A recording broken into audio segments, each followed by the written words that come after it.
Hello, hello, hello. What is going on, everybody? Welcome back. How you doing? How you doing? How you feeling? Hey, last couple videos, so much love coming out. Thank you so much. Many of you guys have really caught on to the whole facebook.com/melodicmike. I do answer a lot of questions, a lot of emails through there, or a lot of messages through there. The email, I'm backed up, but I get to them. It just takes me a little bit of time, but thank you for being so patient. I want to say big ups to West Coast Risk.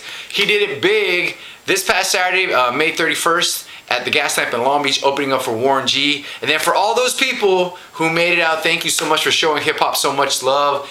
And to Warren G, man, talking about a catalog of music, especially West Coast 90s hip hop music. Just, it feels good to be able to that night, we just had so much fun. So many people from all different cultures, ethnicity, just getting together and just riding it out and just regulating, like just having a great time. And yeah, fantastic time. Now, what I want to do is talk about this topic that you see in the title. I've noticed from a few people who have talked about after college, moving back home, and how that's turned out to be.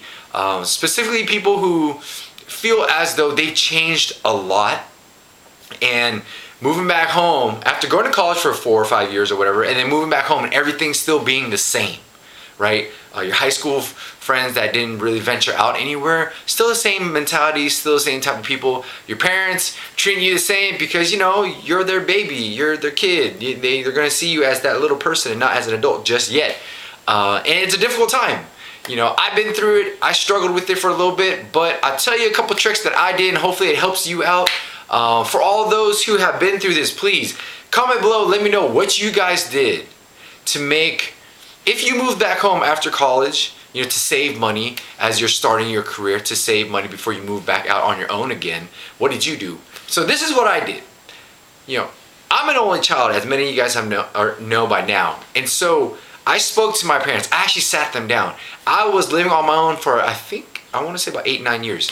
And the thing was, my mom actually knew that I was looking to buy my own place. I've been saving money, I was hustling, and yada, yada, yada, right?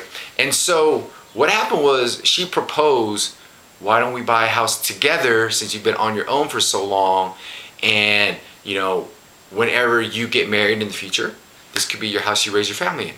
I was like, wow, fantastic idea, right? But I understood going home, it might be a little weird because they might still see me as their little baby kid, their baby boy. So I sat down with both my parents and said, hey, look, for the last 4, 5, 6, 7, 8 years, I've been running my own ship. No disrespect to you, but you gotta understand, I'm older now. You know, I haven't done anything crazy. I haven't been arrested or anything, you know, and you see me, I graduated, I did well in college. And I just want to say, if I move home, let's talk about certain things, not expectations per se, but understandings of one another. For instance, like when I told my parents, I might come home late. You know what? I might not even come home. But trust me, because I didn't come home means that I'm probably sleeping at one of my friend's house because it was too late to drive home. Just being responsible. You know, we may have gone out, had some drinks, and I didn't want to drink and drive, so I just crashed. Just understand, I'll be okay. I am responsible enough to know that I'm not driving home. I'm not going to force myself to drive all the way home. So I had that conversation with them. I had that conversation with privacy, with friends being over, with just items around the house, and just, you know, having an open dialogue. I think the biggest thing that people really need to do, especially us, speaking to our parents, is to have them understand us, but at the same token, be open enough to understand where they're coming from. If it doesn't make sense to you, really hash it out. You know, if your parents are really saying, hey, you should move home to save money, woo, great idea. But there comes with something with it, right? So hash that out with your parents. Have an understanding, okay, this might happen, this won't, that won't. What are they looking for you to do around the house? What are you looking for them to do around the house? And the leeway. Open line of communication, understanding. And then on top of that, just mention, you're a grown adult now. You can make your own decisions. So the little nagging, don't nag. Don't, you know, there's no need for you to point out any flaws or negativity or anything that I've done wrong. just talk to me. Keep an open dialogue. Just remember, Mom, Dad, I'm not a kid anymore. I've lived on my own for so long, but if you want to make this work and you want me to move home, and I would love to move home to spend more time with you and save money and help you out with the payments so you can help me out and save money so I'm not paying somebody else while renting their place. Let's make this a win-win for everybody, you know? So my main thing, open line of communication. Number 2, have an open ear. They're gonna say certain things that, you know, might make sense if you just put your pride aside and listen. Number 3, compromise. It's okay, they're your parents. Have an open conversation. The biggest thing that I had to teach, especially my dad, my father, because we were butting heads for like 10 years, is that, Dad, you can't see me as a little kid anymore. I've been on my own for like 8, 9 years, and this is Mom's idea, you know? And so I would love to buy a house with you guys and live under the same roof, but we have to have an understanding.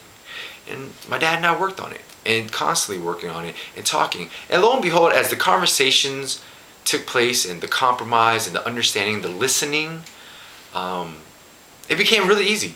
And you know, they don't really bother me much, and I don't bother them. And you understand, you know, parents are always wanting to nag and know what you're doing. Hey, every so often I'll even tell them, I'm just gonna go out real quick. I'll be back later on tonight. Cool. You know, my parents are kids now. They go out and they don't even tell me where the hell they go. And I'm like, damn, kids, you be out late. So, I mean, look, have fun with it, right? If you're gonna move home to save money, just have that open conversation with your parents. If you feel as though it's not gonna work and you're just being nagged, then maybe, you know, you do have to move on to your own. But be okay with it, have that conversation, have that open conversation, and compromise on certain things. If your parents aren't really the type to compromise, then you already know this ain't for you. But if, you know, they want to be in the same household, let's talk. Let's set some parameters, let's set some boundaries, and let's make this work.